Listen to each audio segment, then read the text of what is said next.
But we start the show with Kyrie Irving. We've been talking about him for months and his vaccination status, and he took to IG Live, so we heard his stance from him. Let's listen to a sample. Don't believe that I'm retiring. Don't believe that, I'm going to give up this game for a vaccine mandate or staying unvaccinated. Don't believe any of that shit. Like really be aware. What would you do? If you felt uncomfortable going into the season when you were promised that you would have exemptions or that you didn't have to be forced to get the vaccine. This wasn't an issue before the season started. This wasn't something that I foresaw coming, where I prepared for it. And, I had a chance to strategize on what was going to be best for me and my family. I came into the season thinking that I was just going to be able to play ball. Jalen, what do you think about hearing it from Kyrie about Kyrie? So this topic, Jacoby, in particular for black people, I'm going to just cut right to the chase.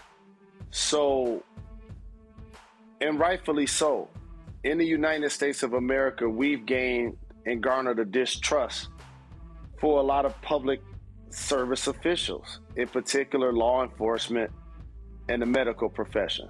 So I understand, just off muscle memory and off of our history, there are a lot of us that are really hesitant as it relates to things we hear and learn about with science and medicine and things of that nature.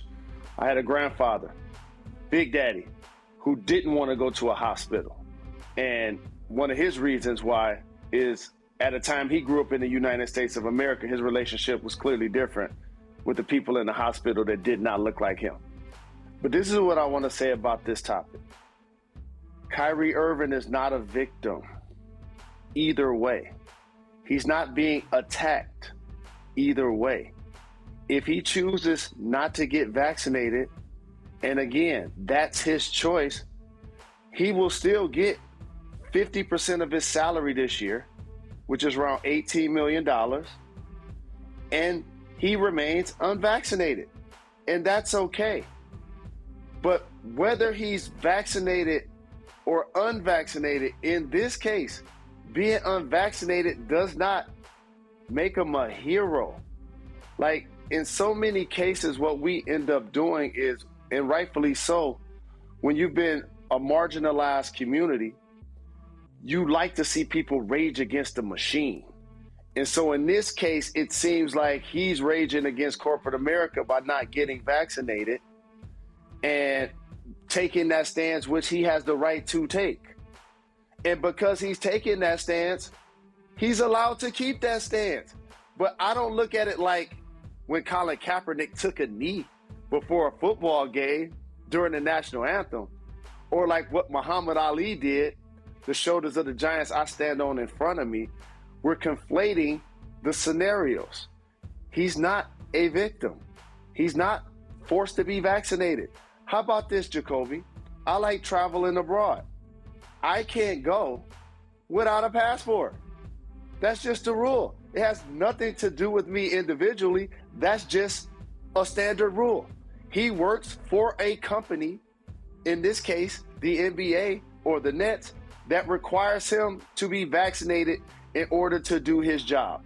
And like so very many, he has to make the tough decision. Is he going to get vaccinated either because he feels like it's the right thing health-wise to do, or if he feels like it's something he should do because he wants to protect the well-being of his job and or his career? And a lot of people have been forced to make that decision.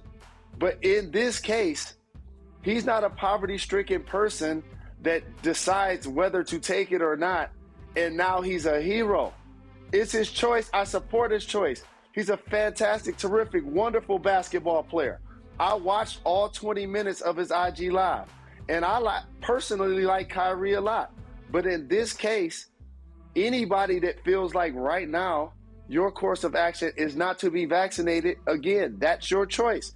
And therefore, you're choosing to deal with the consequences to come with it.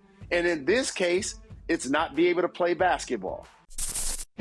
Thanks for watching ESPN on YouTube. For live streaming sports and premium content, subscribe to ESPN+.